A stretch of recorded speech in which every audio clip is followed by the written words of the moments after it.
तीन भु तीन भुवन में सार, वीतराग विज्ञानता। शिव स्वरूप शिवकार, नमो त्रियोग संहारिके।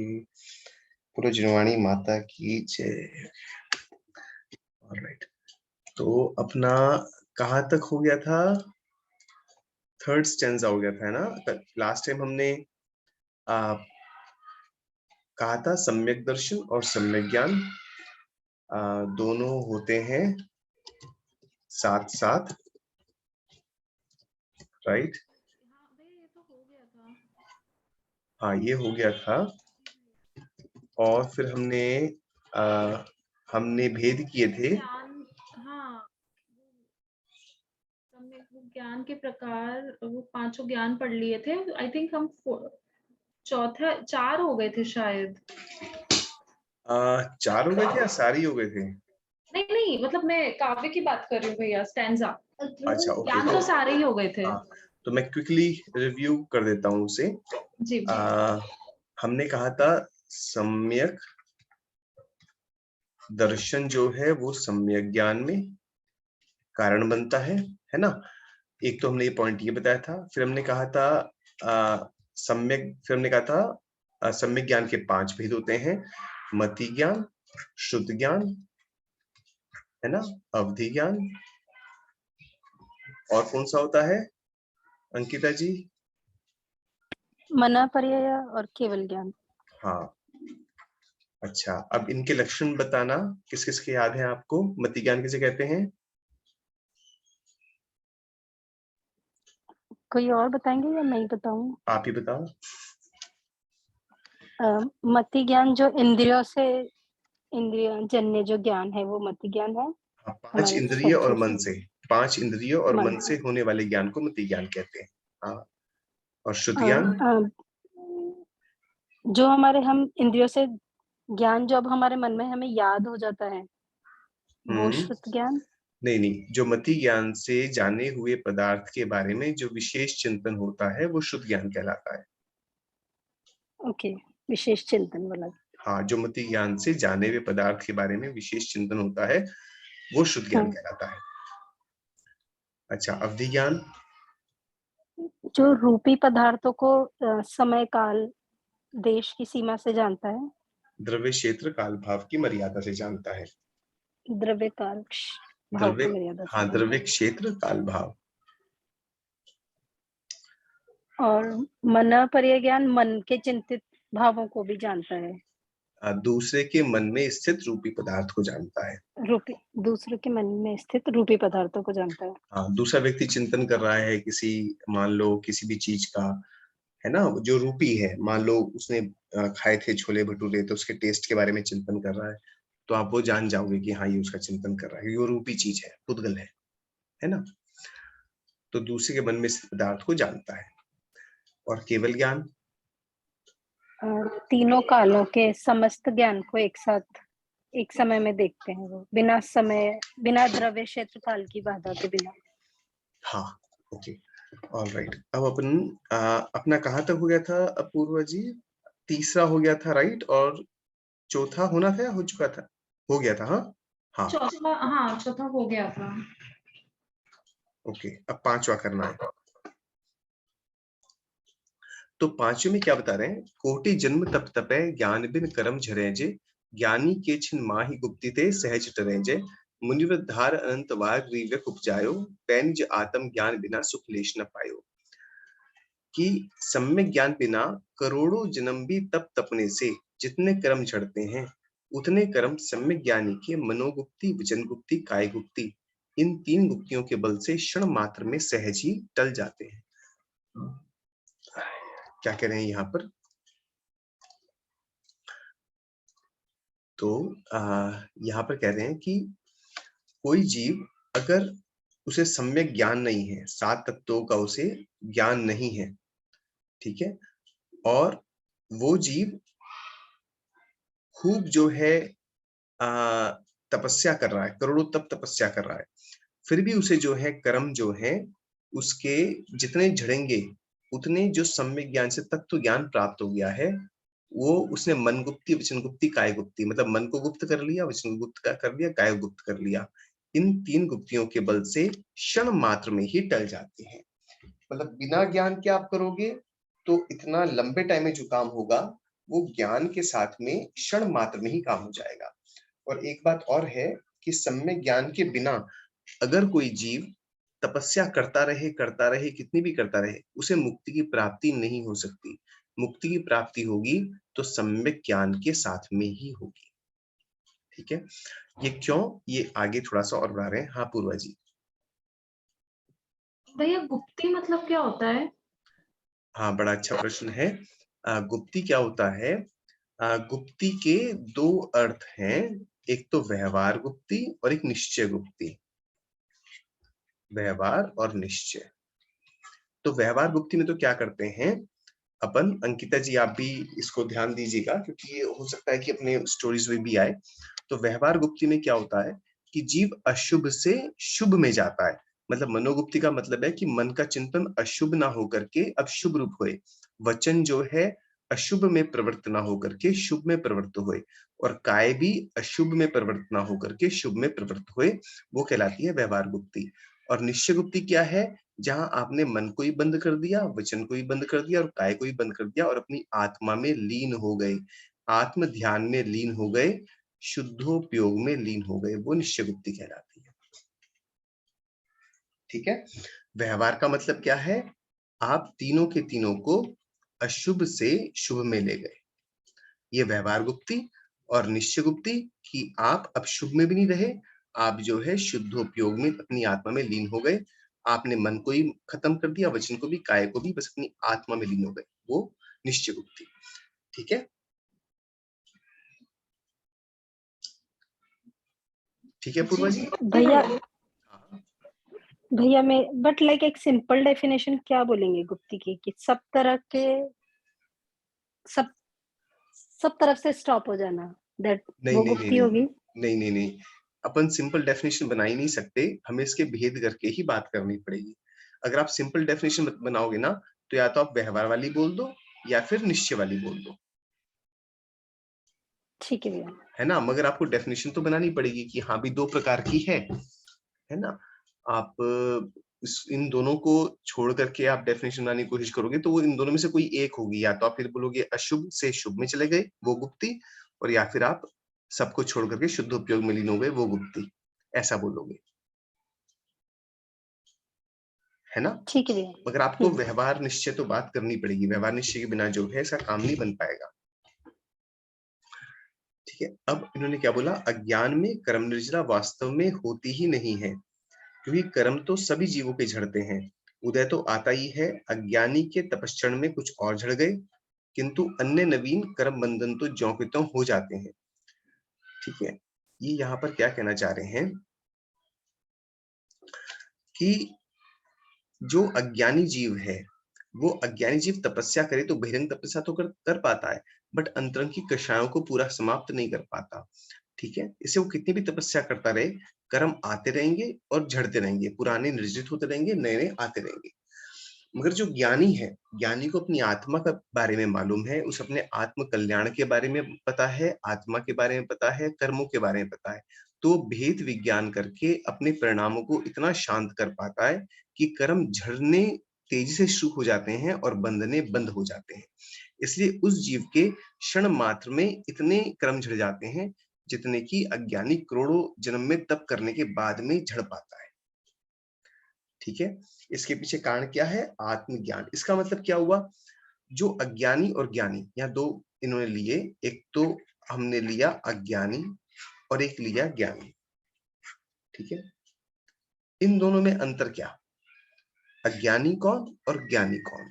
ज्ञानी जो है सात्विक का ज्ञाता, अज्ञानी जो है वो सात्विक का ज्ञाता नहीं है। तो इसकी तपस्या और इसकी तपस्या में अंतर क्या है? दोनों की तपस्या में अंतर क्या है? अंतर ये है, ज्ञानी 7 तत्व के ज्ञान पूर्वक तपस्या कर रहा है और अज्ञानी 7 तत्व के ज्ञान के बिना तपस्या कर रहा है, तो इसकी कषाय शांत नहीं हो पाएगी और ये अपनी कषायों को पूरी शांत कर लेगा। ये भेद विज्ञान में पहुंच जाएगा, ये भेद विज्ञान नहीं कर पाएगा। ठीक है। और मान लो अज्ञानी कषायों को वो शांत भी कर लेता है, जैसे बौद्ध मती या कोई व्यक्ति अपनी कषायों को शांत कर लेते हैं मिथ्यामती होकर के, मगर इन्होंने अपना लक्ष्य मोक्ष को नहीं बनाया। ये वास्तविकता में सत्य को, जो सत्य मोक्ष तत्व है, निर्जरा है, कर्म है, उसके यथार्थ को नहीं जानते। यथार्थ को जानने के बिना जो भी वो तपस्या करेंगे, अपनी इच्छाओं को कम कर लेंगे, वो इच्छाओं को कम कर सकते हैं बट इच्छा निरोध नहीं कर पाएंगे, वो भेद विज्ञान नहीं कर पाएंगे। और ज्ञानी भेद विज्ञान करके अपनी आत्मा में लीन हो जाएगा और उससे वो क्षण मात्र में उतने कर्मों को क्षय कर देगा जितना कि ये करोड़ों भाव में करेगा, करोड़ों वर्षों में करेगा, करोड़ों जन्मों में करेगा, सॉरी। ठीक है, कोई प्रश्न इसमें? हाँ भैया, एक क्वेश्चन है। हाँ, लाइक अगर हम बौद्ध मत से और अपनी वीतरागता से कंपैरिजन करें तो बौद्ध मत के हिसाब से रीबर्थ भी होगा फिर उनका, क्योंकि उन्होंने मोक्ष की इच्छा नहीं करी, और हमारे यहाँ हम जन्म मरण से छुटकारा पा रहे हैं, ऐसा? हम जिस मरण से छुटकारा पा रहे हैं, हम क्या भेद विज्ञान कर पाएंगे, और हमारा लक्ष्य क्या है? मुक्ति की प्राप्ति। और जो यहाँ पर अज्ञानी जीव है, उसका भी लक्ष्य मुक्ति की प्राप्ति नहीं हुआ, या तो मुक्ति को जानता नहीं है, या मुक्ति का उल्टा उल्टा जो है उसने अर्थ किया हुआ है। और जो उल्टा अर्थ किया हुआ है, तो जो लक्ष्य इसका सही नहीं है, वो व्यक्ति कितनी भी मेहनत करे, वो फिर उसे उसका फल उतना नहीं मिल पाएगा। इसका लक्ष्य सही है, उसने आत्मा को सही समझ लिया, वो अपनी आत्मा को भेद विज्ञान, जो भेद विज्ञान है, वो ज्ञानी जीव ही प्राप्त कर पाएगा। तो ज्ञानी का मतलब क्या? इसने जीव अजीव को जान लिया, सात तत्व को जाना। तो सात तत्व में क्या क्या आ गए? सात तत्व में जीव भी आ गया और अजीव भी आ गया, है ना? आसव बंधु संवर निर्जा मोक्ष आ गया। तो जीव अजीव दोनों को जान लिया तो वो इनके बीच में भेद विज्ञान कर सकता है। अज्ञानी जीव भेद विज्ञान नहीं कर पाएगा, सात तत्व ज्ञाता नहीं है तो उसे जीव अजीव का भी ज्ञाता नहीं है। जब भेद विज्ञान नहीं कर पाएगा, ये अपनी आत्मा में लीन नहीं हो पाएगा। तो जो बौद्धमती होते हैं वो आत्मा में लीन नहीं हो पाते।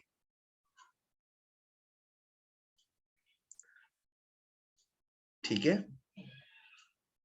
जी भैया। बौद्ध मतियों का साहित्य मैंने थोड़ा बहुत पढ़ा हुआ है ना, मैं वैसे नहीं बोल रहा हूँ, है ना। तो उनका जो उनका जो ध्यान की पद्धति है, वो ध्यान की पद्धति करने में जितना शांति मिलती है, उतनी जैन पद्धति को विश्वास करके श्रद्धा करके करो तो जितना वहां 10-15 दिन के बाद आपको शांति महसूस होगी, यहाँ आप 1 घंटे में उतनी शांति, उससे ज्यादा शांति महसूस कर पाएंगे। ये अनुभव के रूप में मैंने अनुभव किया हुआ है।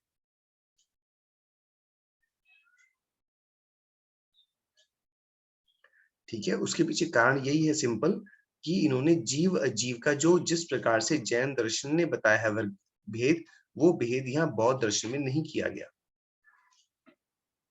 ठीक है, जी भैया। अपन आगे बढ़ते हैं। ताते जिनवर कथित तत्व अभ्यास करीजे, संशय विभ्रम मोह त्याग आप ही लख लीजिए। इससे क्या कहते हैं? क्या प्रेरणा दे रहे हैं? प्रेरणा दे रहे हैं कि जिनवर कथित तत्व अभ्यास करीजिए, जो जिनेन द्वारा कथित तत्व है उसका अभ्यास करिए, और संशय विभ्रम मोह इन तीनों दोषों को छोड़कर आत्मा को लख लीजिए। पहली बात कि अभ्यास करना क्यों जरूरी है, तत्व का अभ्यास किस लिए जरूरी है। अब देखिए क्या होता है, इस बात को थोड़ा सा अपन ध्यान से समझें।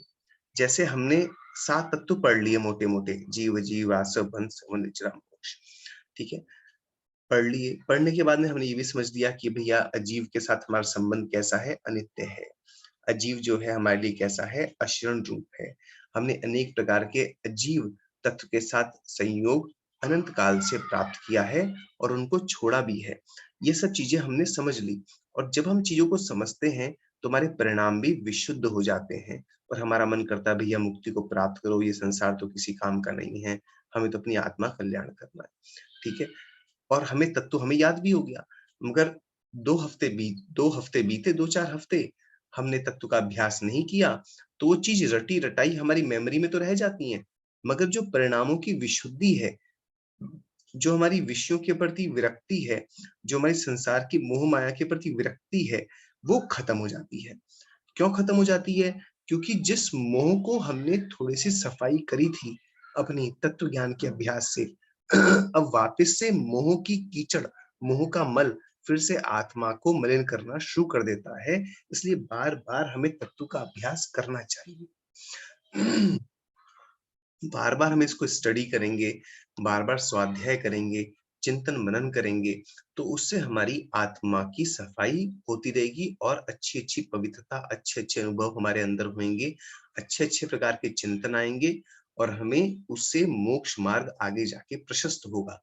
इसे तत्व का अभ्यास निरंतर करना चाहिए। इसलिए स्वाध्याय को श्रावक का कर्तव्य बताया गया है और मुनि महाराज जी को भी स्वाध्याय के लिए बहुत प्रेरणा शास्त्रों में दी गई है। इससे आप देखोगे मुनि महाराज भी हमेशा कुछ ना कुछ स्वाध्याय चिंतन करते रहते हैं और श्रावक के लिए भी स्वाध्याय कहा गया है।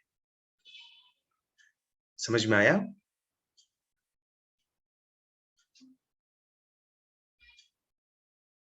पूर्वा जी? जी भैया। हाँ, कई बार क्या लोग क्या सोचते हैं, कई बार कि हमने तत्व जो है पढ़ लिया, हमने रट लिया, अब रट लिया तो हम अब इस दोबारे क्या पढ़े। मगर रटने के बावजूद भी क्या होता है, रटने के बाद जब उसका अभ्यास करते हैं, उसे फिर से दोहराते हैं, मन में चिंतन करते हैं, तो हमारे परिणामों में विशुद्धि बढ़ती है, हमें वैराग्य की प्राप्ति होती है, संसार आसार नजर आने लगता है, मुक्ति को प्राप्त करने की प्रेरणा मिलती है। वो हमें हमेशा बार बार चाहिए, इसलिए इसका अभ्यास करना चाहिए। और अभ्यास करके क्या होता है, हमारे मन में कोई भी संशय हो, कोई विभ्रम हो और मोह हो, ये जो है हमारा दूर हो जाता है। ठीक है? और दूर होगी क्या होता है, आपो लख लीजिए, छोड़कर अपनी आत्मा का भान कर लीजिए। हम आत्मा का भान कर लेते हैं। ठीक है? इसलिए हमें निरंतर स्वाध्याय करना चाहिए। अगला, यह मानुष पर्याय सुकुल सुनी वो जिनवाणी, यही विधि मिल गई मिले न सुमनी, ज्यों उदिति समानी। यह मनुष्य भव उत्तम कुल जिनवाणी का सुनना, ये यों ही चले गए तो फिर मिलते नहीं है, जैसे समुद्र में समाया हुआ रत्न फिर मिलता नहीं है। मान लो बड़ी मुश्किल से आप समुद्र में तैर रहे हैं और बड़ी ही मुश्किल से बड़े समय के बाद कोई रत्न मिल गया और आपने उसको खो दिया। अब बताइए, वो रत्न फिर से मिल जाना कितना दुर्लभ है। दुर्लभ है ना? इतना बड़ा समुद्र है, इतने बड़े समुद्र में जाकर के आप फिर रत्न को कैसे ढूंढोगे। इसी प्रकार से ये मनुष्य भव मिलना और जिनवाणी मिलना और हमें सही रास्ता मिलना महादुर्लभ है। आप सोचो, अभी भारत के अंदर कितने करोड़, 100-150 करोड़ पता नहीं कितने हो गए लोग हो गए, और उसी भारत के अंदर अनंत तो निगोदिया जीव हैं, है ना, अनंत एक इंद्रिय जीव होंगे, 2 इंद्रिय, 3 इंद्रिय, 4 इंद्रिय खूब सारे भरे होंगे, 5 इंद्रिय त्रियंश कितने सारे होंगे। फिर मनुष्य, इन सब की अपेक्षा मनुष्य कितने कम है, मनुष्य केवल 100-150 करोड़, और उसमें भी जैनी कितने होंगे, केवल 1-1.5 करोड़। उसमें दिगंबर कितने होंगे, आधा करोड़ मेरे ख्याल से। उसमें से दिगंबर में से कितने लोग स्वाध्याय करते होंगे, रोज पूजा करते होंगे, बहुत ही कम लोग। तो आप सोचो, ऐसा घर मिलना जहां पर आपकी जिनवाणी सुनने को मिली है, हमें स्वाध्याय करने को मिला, ये ऐसे वैसे नहीं मिला है। बहुत ही हमारे पुराने भव का कोई हमने पुण्य किया था जो हमें ये मिला है, और हम इसको छोड़ देंगे तो ये ऐसा ही होगा जैसे समुद्र में से हमें कोई रत्न मिल गया और मिलने के बाद हमने वापस समुद्र में छोड़ दिया। ठीक है? जब कोई व्यक्ति को रत्न मिलता है तो जो बढ़िया होता है, अच्छा व्यापारी होता है, वो क्या करता है, उस रत्न से और कमाई करता है और अपने रत्नों को और बढ़ाता है और अपना संपत्ति को बढ़ाता है। इसी प्रकार से हमें जैन कुल मिला है, तो हमारा क्या कर्तव्य है कि हम इसको और बढ़ाएं। हमें अभी ये मिला है तो हम कुछ ऐसा करें कि अगले भव में हमारी उत्तरोत्तर विकास हो और हमें फाइनली मुक्ति की प्राप्ति हो।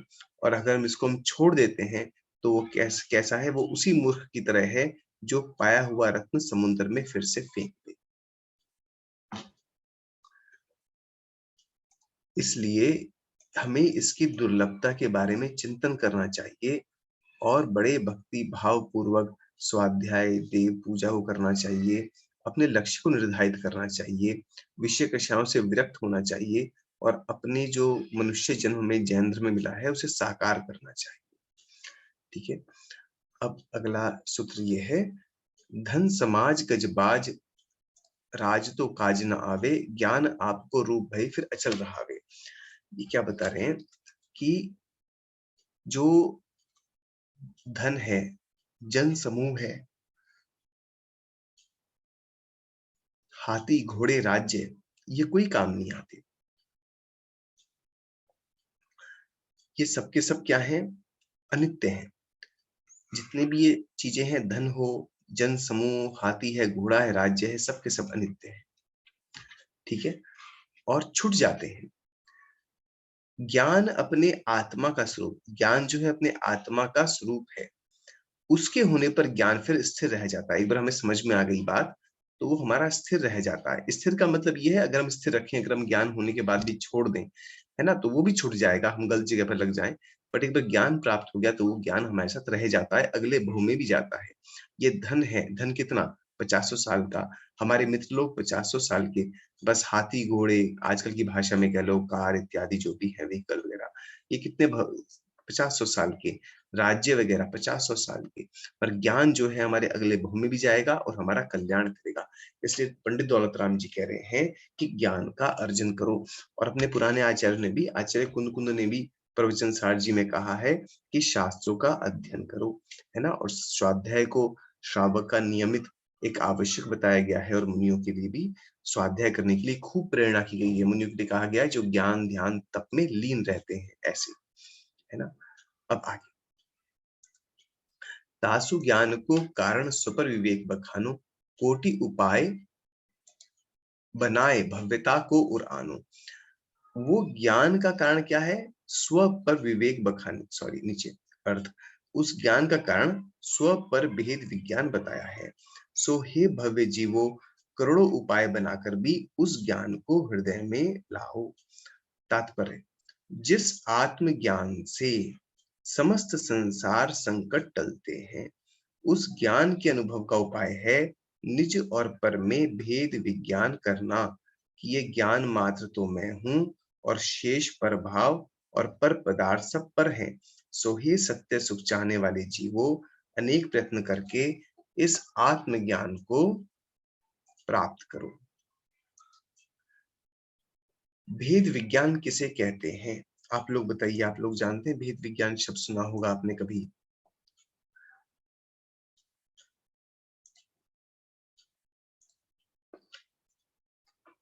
निज और पर में भेद विज्ञान करना,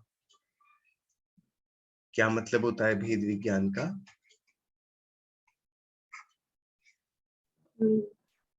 भैया I am not sure, but जीव और अजीव में अंतर, आत्मा और शरीर का मतलब जान लेना, डिफरेंस। ओके, ठीक है, आत्मा और शरीर में डिफरेंस जान लेना। इससे फायदा क्या होता है भेद विज्ञान से? तो भेद विज्ञान क्या होता है और इससे फायदा क्या है?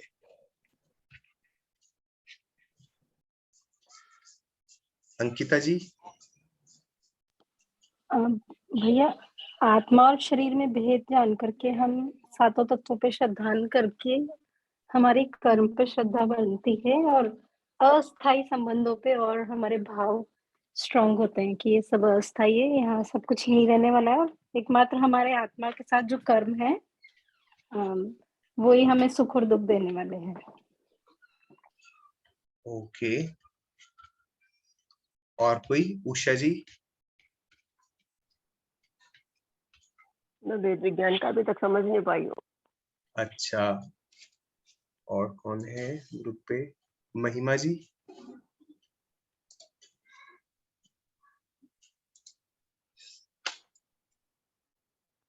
ओके, एनीवेज, तो इस चीज को अपन समझते हैं, है ना, भेद विज्ञान क्या होता है। ठीक है, तो आप लोग इस पे ध्यान दें, बहुत इंपॉर्टेंट चीज है।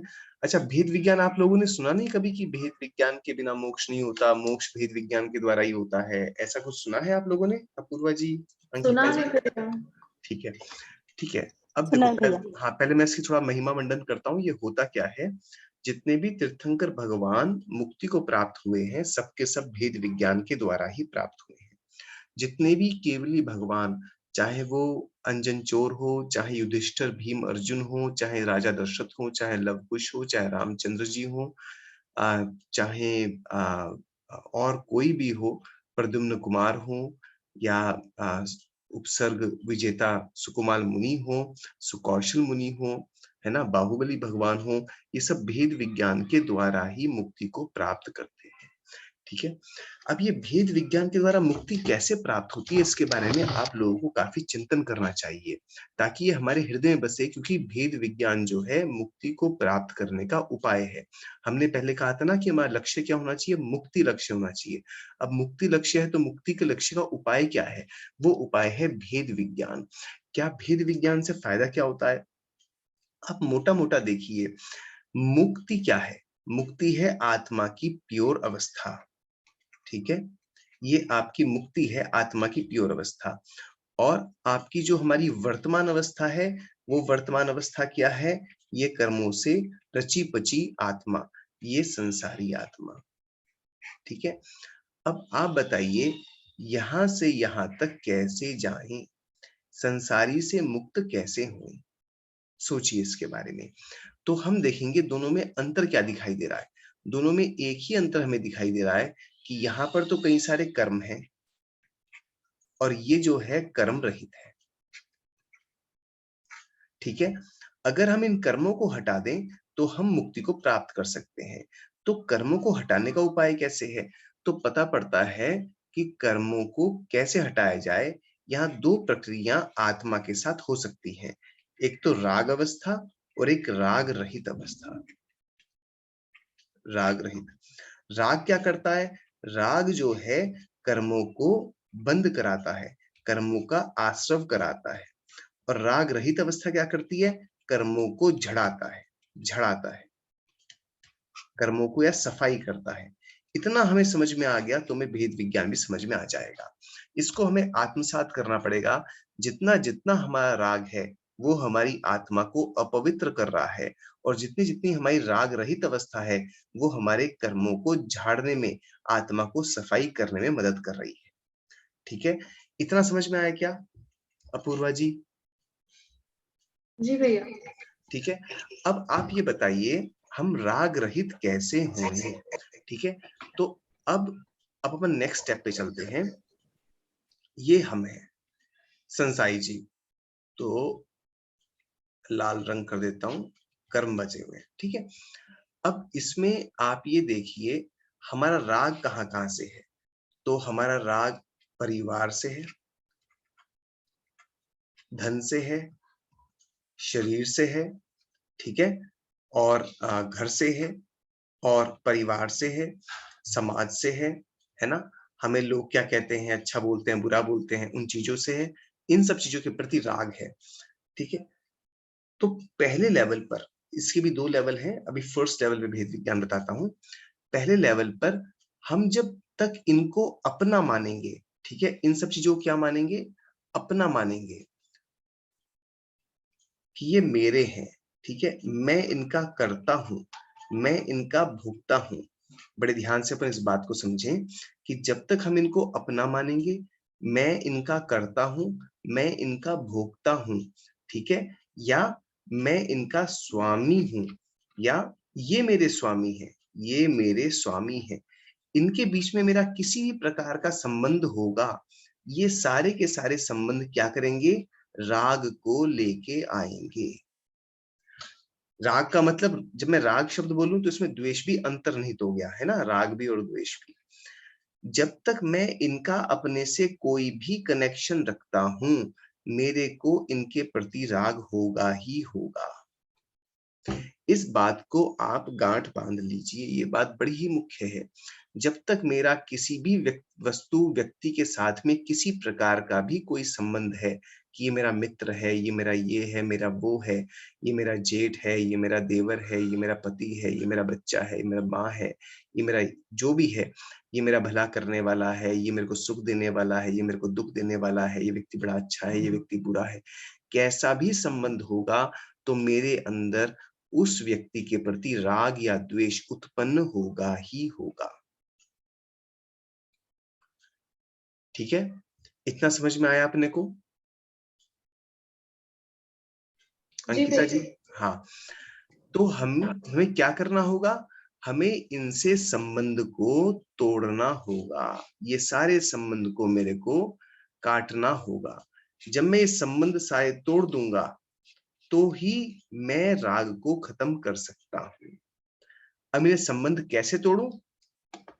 तो संबंध तोड़ने के लिए क्या किया जाए? तो मुझे फिर ड्राइंग क्लियर करनी पड़ेगी। मैं यहाँ पर ड्रॉ करता हूँ एक्चुअली इंस्टेड, है ना।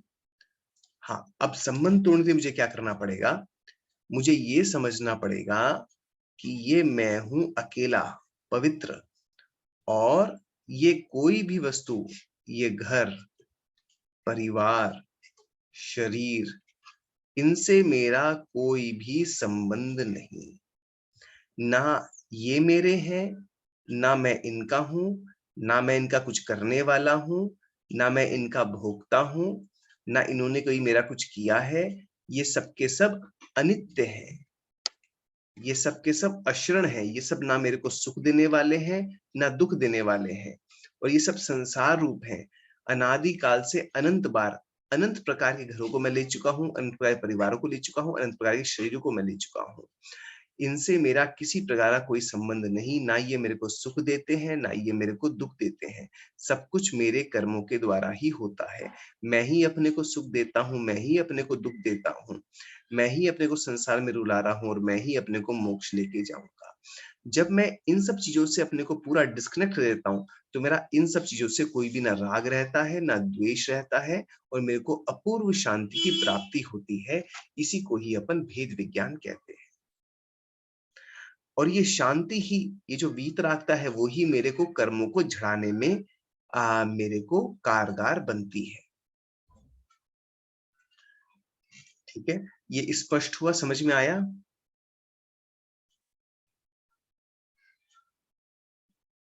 अंकिता जी, जी भैया।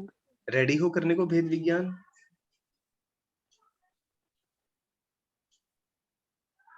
नहीं? करने के लिए रेडी तो है भैया, बट हो नहीं पाता है अभी। वो होएगा तभी जब करने को रेडी हो जाओगे। ठीक है, वैसे ना कर सके मगर अपन ध्यान अवस्था में, सामायिक अवस्था में चिंतन कर सकते हैं। ये दो तरीके से होता है, एक श्रद्धा के लेवल पर और एक अनुभव के लेवल पर। ठीक है, तो एक श्रद्धा के लेवल पर और एक चारित्र के लेवल पर। श्रद्धा के लेवल पे तो हम श्रद्धा करते हैं कि ये सब चीजें कोई भी मेरी नहीं है। ठीक है, श्रद्धा कर लेते हैं। हम तब भी घर के अंदर गृहस्थ बने हुए हैं, तो गृहस्थ को श्रद्धा के लेवल पे हो जाता है, उसे श्रद्धा हो जाती है कि मैं इन सब चीजों से अलग हूँ। बस चारित्र के लेवल पर केवल मुनि महाराज को ही हो पाता है, जो चाय धारण करते हैं, इन सब का त्याग कर देते हैं। और फिर जब चारित्र के लेवल पे होता है, मतलब वो अपनी आत्मा में लीन हो जाते हैं, जिसे अपन शुद्धोपयोग कहते हैं। ठीक है, तो श्रद्धा के लेवल पे हम कर सकते हैं कि इन सब चीजों से भिन्न मैं आत्मा हूं। ये अपना फर्स्ट लेवल है भेद विज्ञान का। ठीक है, अब मैं सेकंड लेवल पे आता हूं। ठीक है, ओके, तो लेट मी क्लियर। अब अपन आते हैं सेकंड लेवल।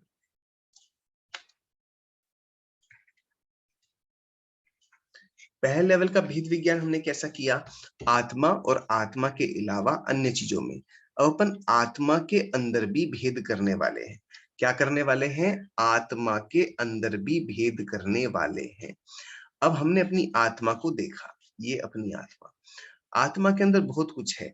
आत्मा के अंदर हमारे संकल्प भी हो रहे हैं, विकल्प भी हो रहे हैं, राग भी हो रहे हैं, द्वेष भी चल रहे हैं, विचार भी चल रहे हैं, हमारी बुद्धि भी है, कुछ वेदना भी हो रही है, सुख रूप, दुख रूप, मतलब अच्छी रूप, बुरी रूप, गर्मी रूप, सर्दी रूप, ये सब वेदनाएं हो रही हैं। ठीक है, इन सब चीजों में को हम दो कैटेगरी में हम डिवाइड कर लेते हैं। एक तो जो चीज मेरी है, दो कैटेगरी में हम डिवाइड कर लेते हैं। एक तो जो चीज मेरी है, मतलब मेरा स्वभाव, और एक मेरी आत्मा में होने वाला विभाव। ठीक है, स्वभाव का एग्जाम्पल, जैसे मेरा, इसे दूसरे कलर से लिखता हूं, जैसे मेरा ज्ञान गुण, ये तो रंग अच्छा नहीं आया, हाँ, जैसे मेरा ज्ञान गुण है ना, ये मेरा स्वभाव है। और विभाव में क्या आया, जैसे राग है, द्वेष है, मेरे मन में विचार हैं इत्यादि, ये सब विभाव आए। ये विभाव जो होते हैं ये कर्म जनित होते हैं, कर्मों से पैदा होते हैं, और स्वभाव कर्म जनित नहीं है, ये मेरी अपनी चीज है। विभाव भी मेरी आत्मा में हो रहे हैं, स्वभाव भी मेरी आत्मा का है। हम क्या करते हैं, स्वभाव और विभाव के बीच में एक भेद डाल देते हैं कि ये स्वभाव मेरी चीज है और विभाव कर्मों से हुए हैं, इसलिए वास्तविकताएं मेरे नहीं है, और इस मात्र स्वभाव का ध्यान करते हैं। ये दूसरे स्तर का भेद विज्ञान होता है।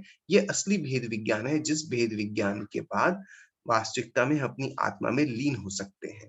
जो शुद्धोपयोग होता है वो वास्तविकता में ये सेकंड लेवल के भेद विज्ञान से ही होता है, और यही वास्तविकता में भेद विज्ञान कहलाता है। और यही भेद विज्ञान समयसार जी इत्यादि ग्रंथों में बतलाया गया है। ये भी दो रूप में होता है, एक श्रद्धा रूप में और एक चारित्र रूप में। श्रद्धा रूप में श्रावक भी कर सकता है जिसने श्रद्धा कर ली, मगर चारित्र रूप में मुनि ही कर पाता है जो अपनी आत्मा में पूरी तरीके से लीन हो पाता है। श्रावक इसका श्रद्धा रूप में चिंतन करता है, मनन करता है, और राग पूर्वक अपनी आत्मा का अनुभव, सराग स्व संवेदन शब्द आता है, वो भी अपने योग्य, श्रावक के योग्य वो अपनी आत्मा में किंचित लीन हो पाता है। बट एक मुनि जो है वो शुद्ध उपयोग करके उसमें पूरी तरीके से लीन हो पाता है, इसलिए ये चारित्र रूप में केवल मुनि ही पालन कर पाते हैं।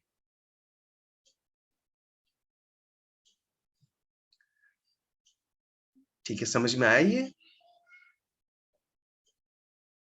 अपूर्वा? जी भैया। भैया ये फर्स्ट और सेकंड लेवल में मतलब अगर हम वेद विज्ञान कर रहे हैं तो फर्स्ट लेवल करके हम सेकंड लेवल पे आते हैं कि हाँ, फर्स्ट लेवल, हाँ फर्स्ट एक्चुअली क्या है, वास्तविक में भेद विज्ञान सेकंड लेवल ही है। समझने के लिए मैंने उसे दो लेवल बना दिए, मगर वास्तविक भेद विज्ञान यही है, इसी के बारे में ही शास्त्रों में आता है। वो फर्स्ट लेवल है कि हाँ, मतलब सीक्वेंस के हिसाब से अपन फर्स्ट लेवल ले सकते हैं। पहले अपन आत्मा और बाकी चीजों में भेद विज्ञान करते हैं, और फिर आत्मा के अंदर मेरा स्वभाव क्या और मेरा विभाव क्या, ये भेद विज्ञान करते हैं। तो वो एक सीक्वेंस के रूप में है। Okay, understand. हाँ, तो अधिकतर जैसे भेद विज्ञान है तो आत्मा शरीर अलग है, इसी को ही मोल देते हैं। जैसे अधिकतर आप देखोगे लोगों को तो फर्स्ट लेवल वाले भेद विज्ञान को ही भेद विज्ञान बोल देते हैं, पर वास्तविकता में जो है ये वाला भेद विज्ञान है, क्योंकि आगे जाकर के जब आप पढ़ोगे और अध्यात्म ग्रंथों का अध्ययन करोगे तो उसमें फिर सेकंड लेवल के भेद विज्ञान की ही महिमा गाई गई।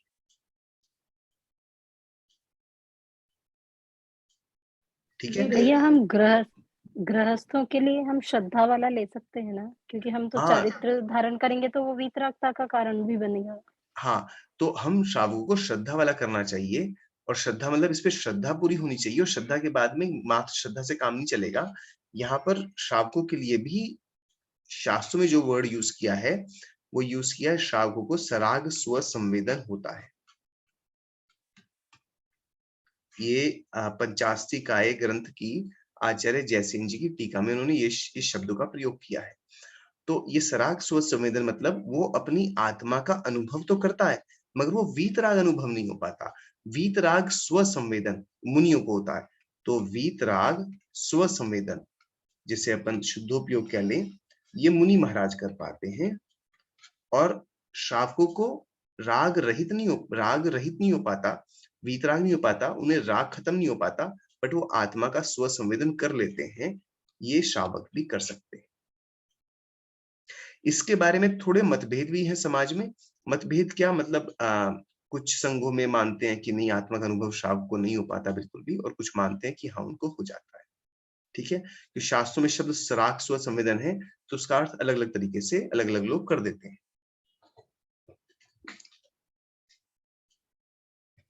तो चाहे कोई कैसा भी अर्थ करे, अपने को समझना है कि हमारे लिए करने योग्य क्या है।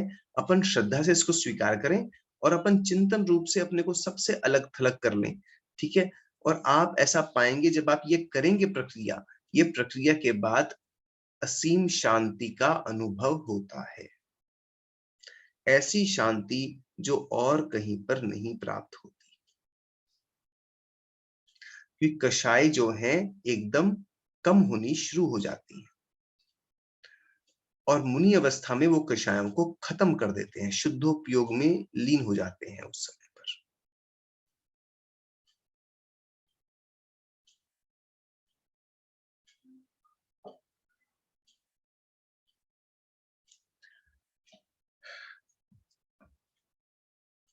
बताइए, समझ में आया भेद विज्ञान?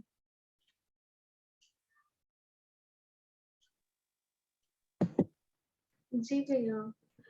भैया एक क्वेश्चन है, हाँ जी। जब हम कषाय करते हैं, जैसे मतलब राग द्वेष जो भी हम करते हैं हमारे परिवार वालों से, हमारे फैमिली में से, तो हम मतलब जब हमें गुस्सा आता है या जब हम राग करते हैं, व्हाटएवर कोई सी भी कषाय हो, तो हम उस समय हाउ टू रिएक्ट, मतलब आपने पहले भी बताया था कि जैसे हम अफर्मेशंस करते हैं तो उससे काफी हमें फायदा होता है, हम but then sometimes it doesn't help.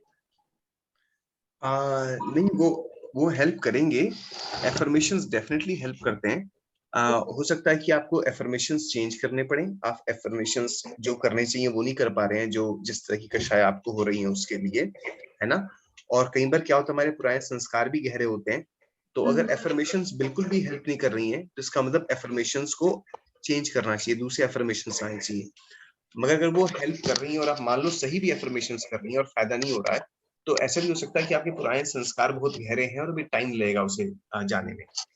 Okay, हाँ I should keep on like continuing. हाँ, वो मगर अपने आप। हाँ, मगर एफर्मेशंस को ट्राई भी करना चाहिए, दूसरे एफर्मेशंस को ट्राई करना चाहिए। तो अगर आप मुझे बता दो बाद में वॉइस मैसेज करके क्या एफर्मेशंस कर रहे हो और किस चीज के लिए कर रहे हो, तो फिर मैं उसको दूसरे एफर्मेशंस भी आपको ट्राई करने को दे सकता हूँ। ओके श्योर भैया, हाँ, ठीक है। कोई क्वेश्चन इसमें? भैया लाइक अगर क्रोध को शांत करने के लिए अफर्मेशन वाली बात हो रही है, तो काफी हद तक कंट्रोल करने के बाद भी भैया फिर कोई कारण होता है सामने और फिर हम सेम वही हो जाते हैं। हाँ, तो वो प्रयास करना पड़ेगा। देखो, पूरा क्रोध तो शांत किसको हो पाया है ना? वो तो साधु महाराज जो हैं उनको हो पाता है वहां जाकर के। अपन श्रावकों में तो क्रोध रहेगा ही। तो ये संघर्ष है, ये भी एक मोक्ष मार्ग भी एक संघर्ष है कषायों के प्रति, हमारी मलिनताओं के प्रति, अपवित्रताओं के प्रति। तो अपने को मेहनत ही करनी पड़ती है इसके लिए, और मेहनत अपन सही दिशा में करें। जैसे क्रोध है तो क्रोध रहित भगवान, भगवान की आप भक्ति करें तो वो क्रोध से रहित है, उनके क्रोध रहित क्षमा भाव को चिंतन करके आप उनकी भक्ति कर सकते हैं। जो क्षमा भाव वाले मुनि महाराज हैं, उन्हें अपने रोल मॉडल बना करके उनकी कथाओं को सुन सकते हैं, उनका चिंतन कर सकते हैं। अपने क्रोध के प्रति धिक्कार कर सकते हैं कि कैसा मैं करता हूँ, अपनी निंदा ग्लानि कर सकते हैं। तत्व ज्ञान का चिंतन कर सकते हैं कि सब कुछ मेरे कर्मों के द्वारा ही हो रहा है, पूरी दुनिया में जो भी सब कुछ होता है सब जस्टिफाइड है, सब न्यायोचित है, कोई किसी को ना सुखी करता ना कोई दुखी करता है। मैं आत्मा पवित्र हूँ, ये क्रोध भी वास्तविकता में मेरा नहीं है, उससे भेद विज्ञान कर सकते हैं। ऐसे अनेक प्रकार से आप अपने को समझा सकते हैं, अपने को संबोधन कर सकते हैं। उसी से ही आपका क्रोध जाएगा, धीरे धीरे धीरे धीरे करके, ठीक है भैया। है ना। तो इसमें मेहनत करनी पड़ेगी, ये संघर्ष वाली चीजें। तो इसमें आप एफर्मेशंस कीजिए, अलग अलग तरीके से एफर्मेशंस कीजिए, आपको बहुत आराम पड़ेगा। मेरे को जो फायदा होता है, मेरे को उससे फायदा हुआ है, बैठ करके आंखें बंद कर लो और तब फिर एफर्मेशंस करो। चलते फिरते एफर्मेशंस करते हैं उससे कम फायदा होता है, बट बैठ करके करो तो उससे बड़ा फायदा होता है। और बैठ करके भगवान का ध्यान करो, भगवान की जाप करो, भगवान को क्रोध रहित देखो, उनकी मुनि अवस्था को देखो कि कैसे उपसर्ग आए फिर भी उन्हें कोई क्रोध नहीं आया। तो उससे बहुत ज्यादा लाभ मिलता है। राइट जी भैया, भैया। ये तो मैंने भी ऑब्जर्व किया है कि चलते फिरते तो कम ही होता है, मतलब हाँ अगर हाँ बैठ कर उस पर चिंतन करके आप मतलब अफर्मेशन लें तो वो ज्यादा इफेक्टिव है। हाँ। तो राइट। हाँ, तो बैठ करके ध्यान और स्वाध्याय। स्वाध्याय जैसे क्रोध है तो आप जैसे क्षमा धर्म है, क्षमा धर्म पे प्रवचन है, अलग अलग महाराज जी के प्रवचन सुनिए।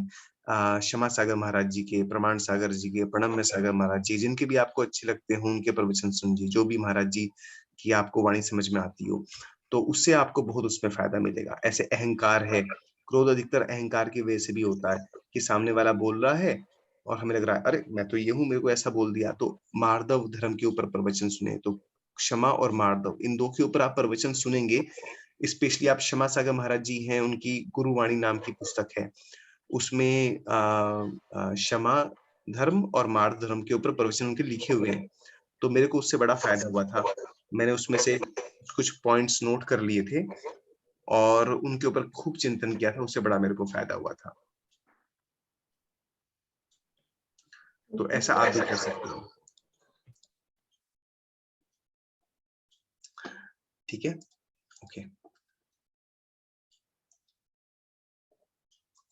ओके, अब अपन आगे बढ़ते हैं। तो भेद विज्ञान जो है ये आपको अभी एक इंट्रोडक्टरी लेवल पे समझ में आया होगा, है ना। बाकी इसके लिए जैसे अन्य ग्रंथ हैं कई सारे इसके लिए, जिसमें इसको बहुत अच्छे से समझाया गया है, जैसे कि भेद विज्ञान। जो मुख्य ग्रंथ है वो समयसार जी है, जो बड़ा प्रसिद्ध है। फिर परमात्म प्रकाश है, योगसार है और अन्य भी ग्रंथ है। ठीक है, इस पे और भी कई लोगों ने बहुत अच्छा लिखा है वर्तमान में, विद्वानों ने। इसमें वर्णी जी, सहजानंद वर्णी जी, जिनेंद्र वर्णी जी, इन्होंने काफी अच्छा लिखा है। सहजानंद वर्णी जी ने बहुत अच्छा लिखा है भेद विज्ञान के बारे में। उनका एक ग्रंथ है अध्यात्म सूत्र प्रवचन, जो मैंने अभी पढ़ा है कुछ समय पहले ही, 4 महीने से मैं पढ़ रहा था इसे, कल परसों लास्ट वीक ये समाप्त हुआ है। तो इसमें बहुत अच्छा भेद विज्ञान के बारे में बतलाया गया है। फिर शीतल प्रसाद वर्णी जी, उन्होंने भेद विज्ञान के बारे में बहुत लिखा है। फिर वर्तमान में विशुद्ध सागर महाराज जी हैं, वो भेद विज्ञान के बारे में काफी अपने प्रवचनों में चर्चाएं करते हैं। ठीक है, अब अपन आगे बढ़ते हैं।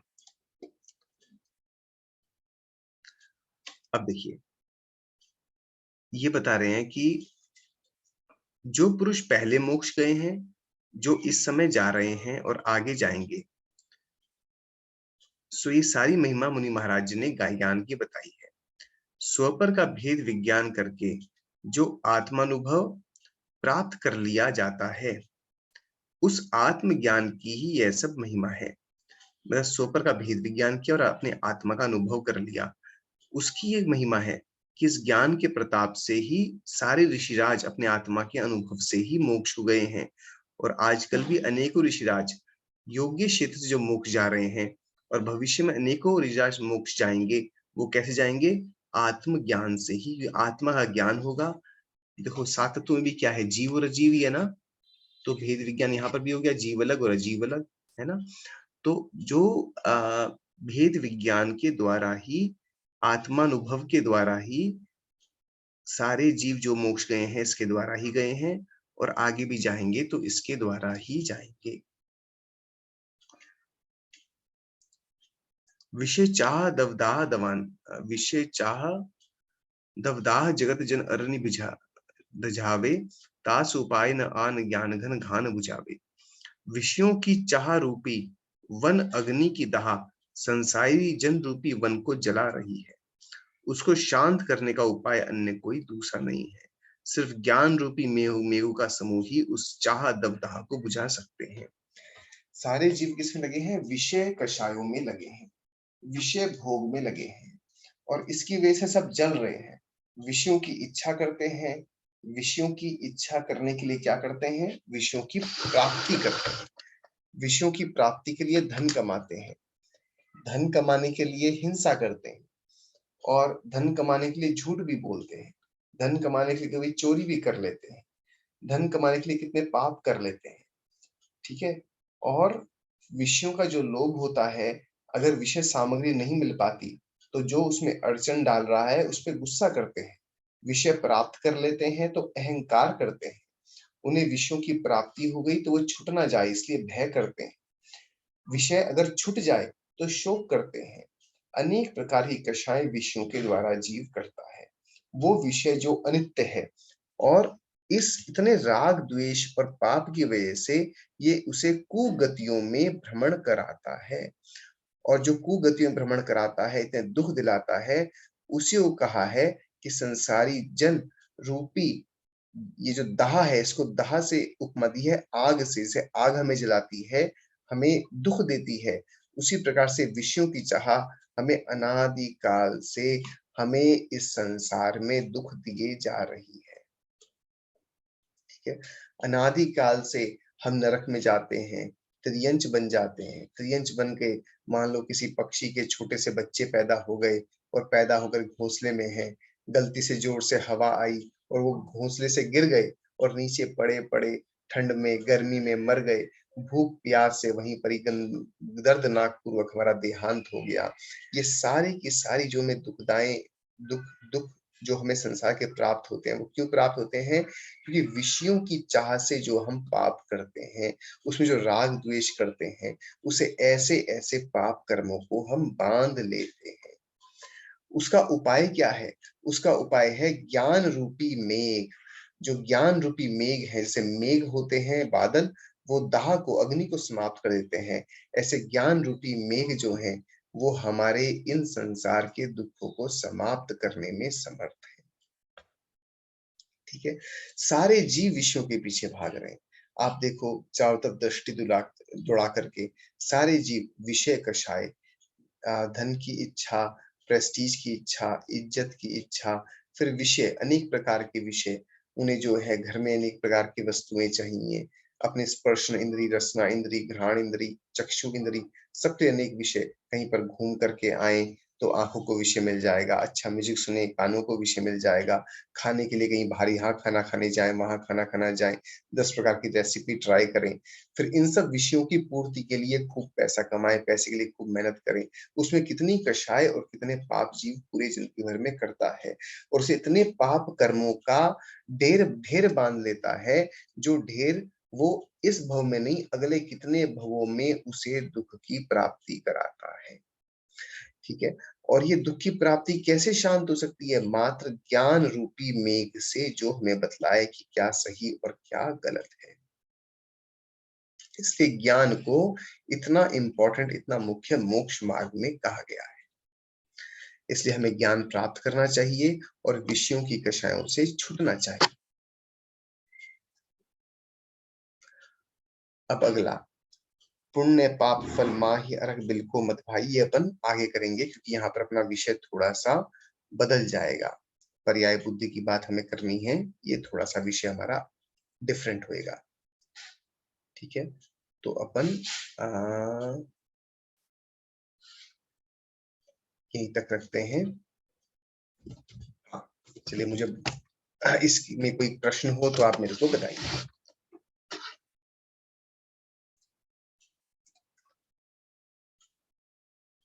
नहीं भैया, क्वेश्चन नहीं है। ओके, उषा जी, अपूर्वा जी। नहीं भैया, अभी तो नहीं है। ठीक है।